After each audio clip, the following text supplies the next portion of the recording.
pitch Jonathan and his investment team. Given their reputation, I knew if I got them on board with my deal, it would be easy to raise money from other investors who were still undecided. They'd say, "Hey, if Jonathan signed off on this, then I'm in too." But Jonathan knew the power of his endorsement, and he wasn't going to give me an easy win. As my pitch got underway, he made things really difficult. Maybe it was for sport, maybe he was just having a bad day, but it was clear he wanted to take and keep control of the whole presentation.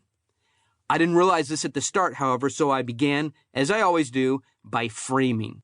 Frames create context and relevance. As we'll see, the person who owns the frame owns the conversation. I explained exactly what I would and would not be talking about, and Jonathan immediately started giving me a type of resistance called deframing, which is exactly what it sounds like. For example, when I said, "Hey, we expect revenues to be $10 million next year," he cut me off and he changed the frame with this: "Oren, who cares about your made-up revenue projections? Tell me what your expenses are going to be."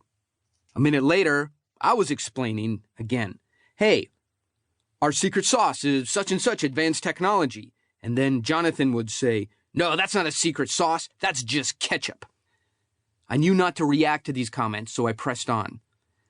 "We have a Fortune 50 company as our largest customer." And he interrupted with, "Oren, look, I'm done here in 9 minutes, so can you just get to the point?"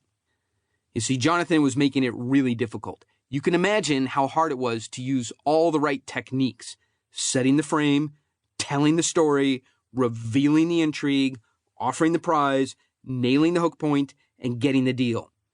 Collectively, I call these the strong method, and you'll learn about these soon. Some 12 minutes after I began, what I had hoped was going to be one of my best pitches ever instead showed all the signs of being one of my worst. Put yourself in my situation. After just 12 minutes of presentation, you've been told your secret sauce is ketchup. You've been told that your projections are just made-up numbers and that the listeners only have 9 minutes left before you have to make your point and they're going to leave.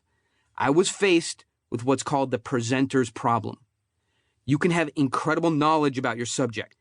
You can make your most important points clearly, even with passion, and you can be very well organized. You can do all these things as well as they can be done and still not be convincing. That's because a great pitch is not about procedure. It's about getting and keeping attention. And that means you have to own the room with frame control. You have to drive emotions with what are called intrigue pings, and you have to get to a hook point fairly quickly.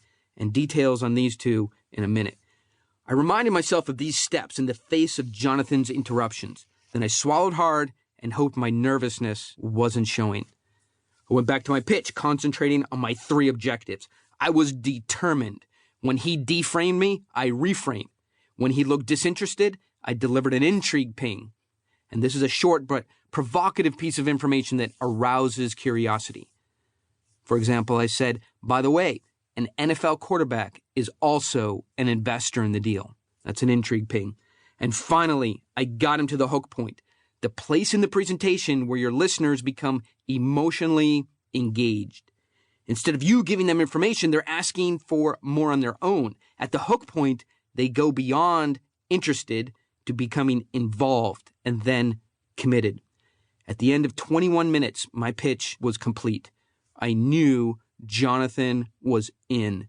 He leaned forward and whispered, "Forget the deal for a moment. What in the hell was that? Nobody pitches like that but me." I tried to show no emotion as I told him, "Jonathan, that, in general terms, is called neurofinance, an idea that combines neuroscience, how the brain works, with economics. I have taken it a step further, and I've broken it down into 5 parts. That's the method we talked about above." Now, even though Jonathan has a Mensa-level intelligence, he doesn't have much interest in concepts like neuroscience. He, and maybe like you, had always believed that the ability to pitch was a natural talent. But given what he had just seen me do in 21 minutes, it changed his mind. It was clear my pitching was a learned skill and not naked, natural talent like his. "You can do that all the time?" he asked. "Yes," I said. "It's based on research about how the brain receives new ideas, and I'm raising a lot of money with it." Jonathan hears a lot of big claims. When you listen to 3